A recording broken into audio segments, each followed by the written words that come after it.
नेत्र का जो नेत्रालय है वो इतनी प्रसिद्धि पाई है कि उनको सारा हैदराबाद में जानते हैं। उनको भी हम जनता पार्टी में घसीटने की कोशिश कर रहे हैं, क्योंकि कह रहे हैं कि पढ़े लिखे के लिए जनता पार्टी है, जनता की पार्टी है, लेकिन हमारे पदाधिकारियों में जितने पढ़े लिखे लोग हैं किसी और पार्टी में आपको नहीं मिलेगी। कांग्रेस में सोनिया गांधी 5वीं क्लास भी नहीं पास की, लेकिन एक बार उसने झूठ बोल दी अपने एफिडेविट में जब उम्मीदवार बनी थी लोकसभा के लिए कि मुझे डिग्री मिली कैम्ब्रिज यूनिवर्सिटी से। सब लोगों ने कहा वाह वाह इतने बढ़िया। मैं गया था वहाँ लेक्चर देने के लिए, वहाँ के यूनिवर्सिटी के लोगों ने कहा कैसा स्टूडेंट थी यहाँ, वो कहा कभी स्टूडेंट ही नहीं थी यहाँ। तो मैंने कहा लिख कर दो, उन्होंने रजिस्ट्रार ने लिख कर दिया, फिर मैंने लोकसभा के स्पीकर को दिया, स्पीकर ने उनको भेजा सभा मांगने के लिए, तो उन्होंने जवाब दिया कि वो सत्य प्रमाण में यानी एफिडेविट में मेरी जो वहाँ छपी है degree obtained in English from the university of Cambridge, ये टाइपिंग मिस्टेक है। तो मैं स्पीकर ने पूछा क्या करना चाहिए, मैंने कहा Guinness book of world record को भेज दीजिए, लॉन्गेस्ट टाइपिंग मिस्टेक है।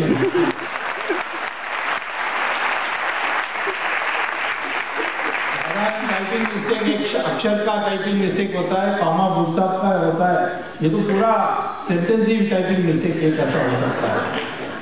उनका बेटा राहुल वो हर एग्जाम पास फेल हुआ है, यानी अभी तक उसने उनके सारे परिवार में अभी किसी ने कोई एग्जाम नहीं पास किया। ये हमारे देश में राज कर रहे हैं। मैं नहीं कहता हूं कि अनपढ़ लोग राज नहीं कर सकते, कामराज थे, परंतु उन्होंने कभी छिपाया नहीं और उन्होंने तमिलनाडु के लिए शिक्षा के लिए इतनी की कि मुझे नहीं मिली शिक्षा। इसीलिए मैं चाहता हूं कि सब और सब लोगों के लिए मैं मुख्यमंत्री के रूप में मुझे करना चाहिए, लेकिन ये जो बनावटी है ना, इसका हम विरोध करते हैं। मुझे बड़ा हर्ष है कि जीरो से शुरू करके डॉक्टर सुनील मांगो ने वो काम किया जो मैं कभी सोचता नहीं था कि हो सकता है कि दिल्ली प्रदेश में मौलनपुर ऑडिटोरियम में इतने कार्यकर्ता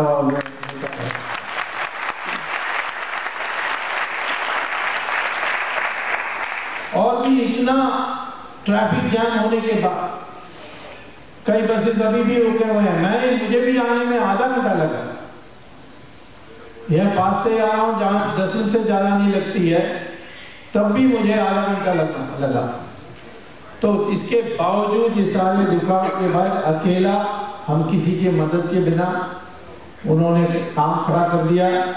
अब दिल्ली प्रदेश की जो विधानसभा की चुनाव आएगी उसमें हम दिखाएंगे सारी पार्टी को जनता पार्टी क्या।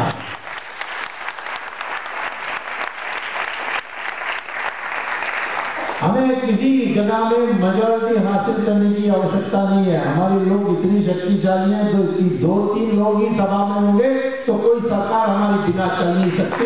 ये शक्ति है और पद भी नहीं है, सार्वजनिक पद भी नहीं है, फिर भी हम इस देश में जो गलत काम कर रहे हैं उनको हम सजा दिलाने के लिए सक्षम हैं।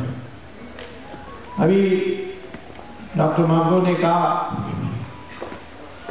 कि भ्रष्टाचार और अत्याचार ये 2 बड़ी समस्याएं हैं जिसके लिए जनता पार्टी अपने सिद्धांत को बनाई। जयप्रकाश नारायण ने इस पार्टी को बनाई थी 1977 में। पहली बार हमारे देश की आधुनिक इतिहास में कांग्रेस को उखाड़ के फेंक के एक विपक्ष की पार्टी सत्ता में आई दिल्ली में, तो जनता पार्टी थी। हम नहीं आते तो लोग में देश में कभी लोकतंत्र नहीं होता। उसको लोगों ने स्वार्थ के कारण इसको तोड़ा, बाहर निकले और बाहर निकलने के बाद उन्होंने नया नाम नहीं दिया पार्टी, उन्होंने सबने अपना जनता पार्टी नाम, जनता नाम जोड़ दिया। आज भी कर्नाटक में येदियुरप्पा ने नई पार्टी बनाई है, उसका नाम उसने कर्नाटका जनता पार्टी रख दी है। तो इसके माने एक ना दिन ये सारे टुकड़े को फिर जोड़ करके वही पुराना जनता पार्टी हम खड़ा करेंगे, परंतु उसकी प्रमुखता जो नए पढ़े लिखे नौजवान हैं, जो निष्कपट लोग हैं, उनको जोड़ करके उनकी पार्टी इसको बनाने की हमारा उद्देश्य है। इसीलिए हमें यहाँ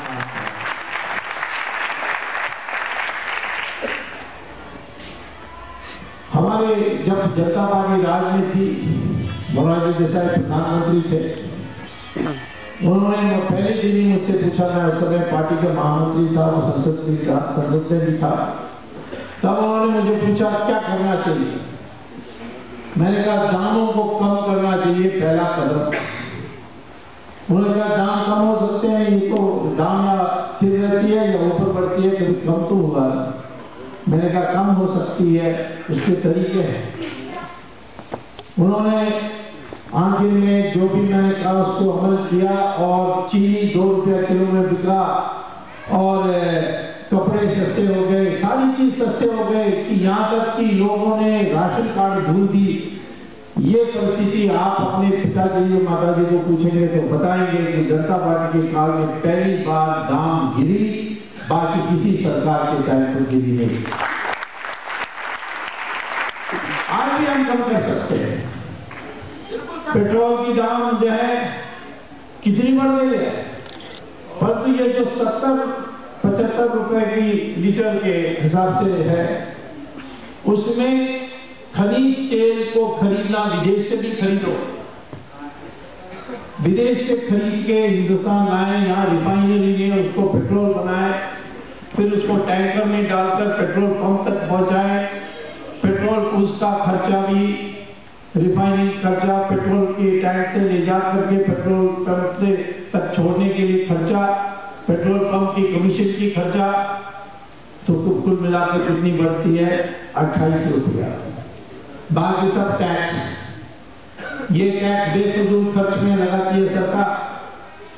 अब तो कहती है कि गरीब लोगों को हम सीधा कैश ट्रांसफर करेंगे। कौन तय करेगा? कहते हैं कि डिस्ट्रिक्ट मैजिस्ट्रेट और कांग्रेस पार्टी का जो डिस्ट्रिक्ट अध्यक्ष है ये तय करेंगे। तो किसी जनता को तो मिलने वाला नहीं है, ये सब वही जाकर के आखिर में घुमा फिरा के कांग्रेस की जेब भरने वाली स्कीम है। इसका से आपको पता होता है कि इनके मंशा क्या है, कितना लूटना है। उन्होंने कहा कि अपने अभी जो उन्होंने सुनाई उसमें कहा कि भगवान को भी बेच लेंगे।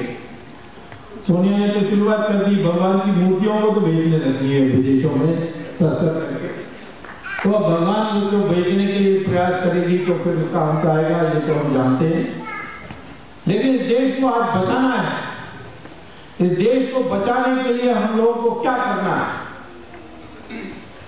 हमें ऐसे लोगों को राजनीति में लाना चाहिए जो राजनीति के से जीवित नहीं रहेंगे, उनकी पैसे की कमाने के लिए राजनीति नहीं होगी, जो अपने पैसे लगा करके या अपने पंप पर खड़े होकर के राजनीति कर सकते हैं। वैसे लोग को लाना चाहिए जैसे आजादी के आंदोलन में हुई। आज हर समस्या भ्रष्टाचार के कारण, महंगाई निश्चित तौर पर भ्रष्टाचार के कारण, जो काला धन है उसको जाकर के थोक बाजार में वो सारा सब्जी, गेहूं, चावल सब खरीद करके कोल्ड स्टोरेज में लगा देते हैं। कोल्ड स्टोरेज में फिर मार्केट में आर्टिफिशियल शॉर्टेज होती है, बनावट की कमी होती है, उसके कारण दाम बढ़ जाती है, तब बाहर निकालते हैं, इसीलिए दाम ऊपर नीचे जाते हैं। स्टॉक मार्केट में भी जो ऊपर नीचे जा रही है, ये भी काला धन के कारण। अत्याचार है वो भी काला धन के कारण है, क्योंकि आप पुलिस को पैसा दे देते हो, आप अधिकारियों को पैसा दे देते हो और वो सौदा हो जाती है। तो इसीलिए मैं आपको कहता हूं कोई भी विषय ले लीजिए, आज हम पाकिस्तान के सामने जो सख्त स्टैंड लेनी है वो ले पाते हैं। क्यों? क्योंकि ये सारे मंत्री लोग अपने जो काला धन है वो स्विट्जरलैंड में जब जमा करते हैं, हिस्सा को भेजते हैं स्विट्जरलैंड में जमा करने के लिए, वो हवाला के जरिए भेजते हैं। ये हवाला के लोग सब दुबई जाकर के वहां से टेलीफोन करते हैं स्विट्जरलैंड को कि भाई हमारे पास इतनी बड़ी इतनी करोड़ रुपए आ गई है और उस अनुपात में आप फॉरेन डॉलर में इनका डॉलर में आप इनके विदेशी अकाउंट में जमा करेंगे। कोई भी हवाला एजेंट दुबई में काम नहीं कर सकता जब तक वो आईएसआई को खुश नहीं करेगा, क्योंकि आईएसआई वहां जमकर बैठा है दुबई में, दाऊद इब्राहिम भी बैठा है वहां, और इसीलिए वो उनको खबर देते हैं कि कौन सा मिनिस्टर के पास कितनी पैसा कौन सी बैंक अकाउंट में है, ये उनको देते हैं। उसी को लेकर के हमारे मंत्रियों को डराती है पाकिस्तान, जो मैदान में हमारी जवान जीत करके देते हैं, ये मेज पर हाथ जाते हैं, छोड़ देते हैं, सरेंडर कर जाते हैं। आजकल टेलीविजन में आ रही है कि एक हमारी कैप्टन, यानी ये जवान नहीं, ये कैप्टन था, उसको किस प्रकार से उन्होंने यातनाएं की, उसकी आंख फोड़ दी, उसने क्या नहीं किया, और फिर वापस उसी लाश को उन्होंने दिया जो क्या हुआ, ताकि सारे आर्मी में पता लगे कि क्या होने वाला है। क्या सरकार कदम नहीं उठा सकती है? इसमें तो सरकार इनसे कहे कि माफी दो और परिवार को सही मुआवजा दो, वरना हम इंटरनेशनल कोर्ट और क्रिमिनल कोर्ट में जाकर के केस डाल सकते हैं। परंतु ये सरकार नहीं करती है, तो रोज बहस होती है, कुछ होता नहीं है। तो ये कारण है कि भ्रष्टाचार के कारण इन्होंने इनका ये कमजोरी आ गई, डरते हैं, पाकिस्तान से डरते हैं, कश्मीर का सवाल नहीं उठाते। कश्मीर में से 5 लाख कश्मीरियों को भगा दिया है, जो पंडित है उनको। हमारे यहाँ बैठे हुए अब्दुल रहमान लोग वो बालोरी थे, वहां झंडा हमारी जनता पार्टी को गाड़ कर कहता है कि कश्मीर हिंदुस्तान हमारा है।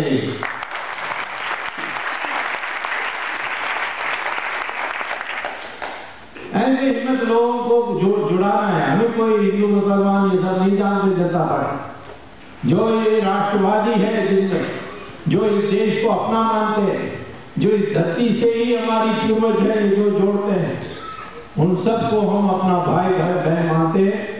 और जो कहते हैं कि नहीं हमारी जो है, हमारी नजर बाहर है, हम अपने देश को नहीं मानते, जो अंतर्राष्ट्रीय स्तर पर तय होती है उसको मानते हैं, ऐसे लोगों को हम द्रोही मानते हैं, दुश्मन मानते हैं। और ऐसे लोग हैं, उनको छानने की बात है। हमारी पार्टी एकमात्र पार्टी है, जनता पार्टी, जिसने अधिवेशन की थी कार्यकर्ताओं की श्रीनगर, ऑल इंडिया जनता पार्टी ने की, किसी और ने हिम्मत नहीं की, कोई सिक्योरिटी नहीं, कुछ नहीं, लेकिन अकेला खड़े होकर के उसने अभिषेक जोशी भी होकर आए, भाषण देकर आए। वैसे ही हमने तमिलनाडु में, जहां हम खुलेआम बोलते हैं कि सब तमिलन को हिंदी सीखना चाहिए, वहां सबसे बड़ा अधिवेशन कोयम्बटूर में भी किया, बिहार में किया, अब दिल्ली में हो गया, दूसरी जगहों में भी करेंगे। जनता आ रही है, सिंहासन खाली करो, ये जयप्रकाश ने कहा, कोई हो रहा है।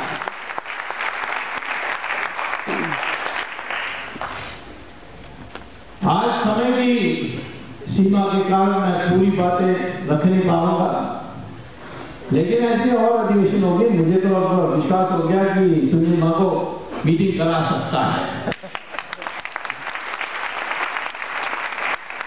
इसको हम अभी नेता मानने पड़ेंगे।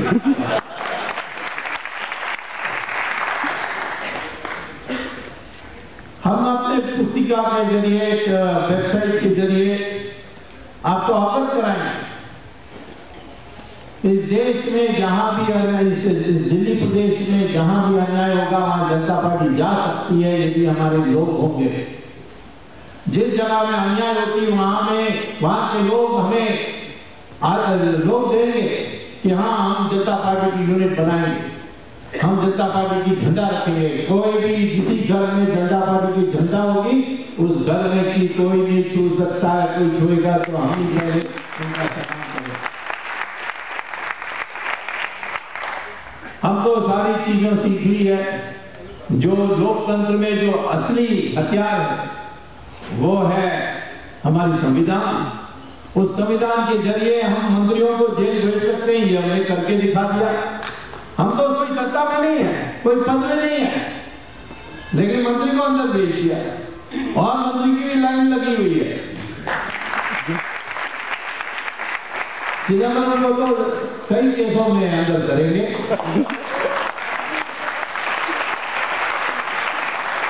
वो मछली है, वो फिसल सकती है पर वो कहीं ना कहीं पकड़ में आ जाएगी। उसके बाद सोनिया गांधी की बारी आएगी, वो जानती है।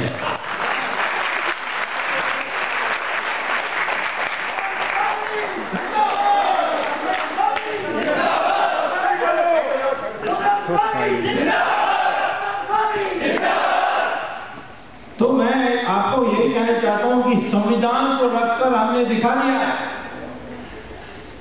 राजा के कहने पर 122 लाइसेंसेस बांटे गए और लाखों करोड़ों रुपए में नुकसान हुआ। जो सीएजी ने 1,70,000 करोड़ का नुकसान था। कपिल सिब्बल कहता नहीं, जीरो है। लोगों ने इसकी निंदा की। मैंने कहा बेचारा क्यों निंदा करते हो, वो जीरो से ज्यादा गिर नहीं सकता है।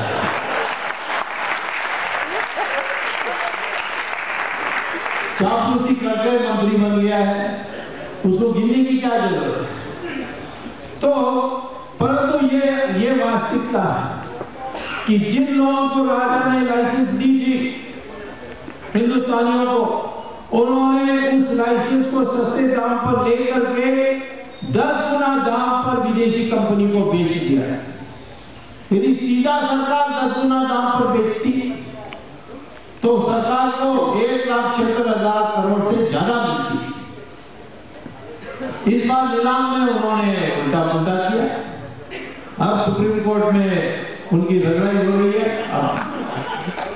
और दोबारा नीलाम होगा देख लीजिए। फिर भी इन 122 लाइसेंस में उन्होंने सिर्फ 20 लाइसेंसेस बेचे। उसमें जितना पैसा मिला वो 122 में राजा ने जो प्राप्त किया उससे ज्यादा था। यह अखबार नहीं आता। आज हमारे अखबार वाले भी ऐसे ही हैं।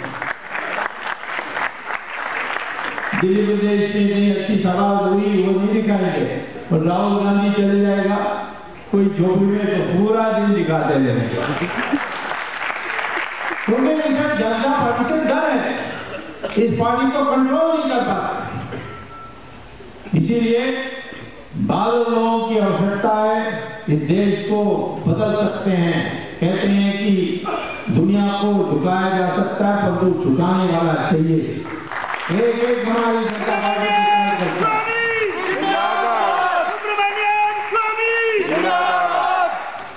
तो आप अपने डिस्ट्रिक्ट में जो अनेक डिस्ट्रिक्ट है उसमें यूनिट बनाइए और हम डिस्ट्रिक्ट के हिसाब से मीटिंग करेंगे। और सब जगह, यहाँ दिल्ली प्रदेश बहुत महत्व की जगह है, यहाँ केंद्र है।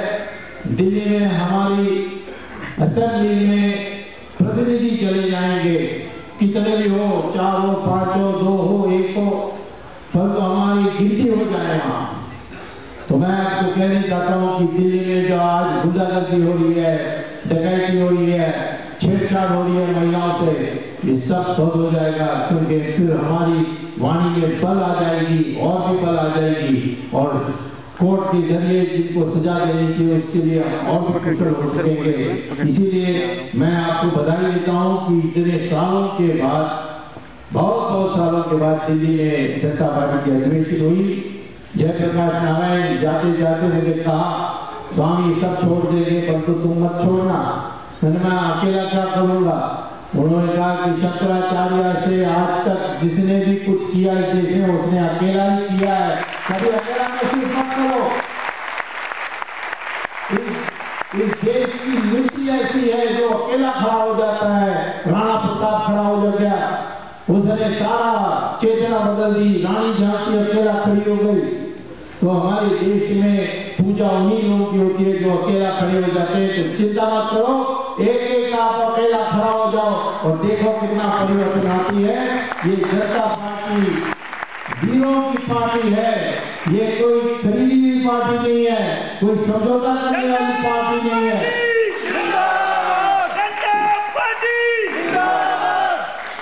तो मैं ये सब कहते डॉक्टर सुनील माऊ को फिर बधाई देता हूँ और कहता हूँ आगे बढ़ो, हम सब तुम्हारे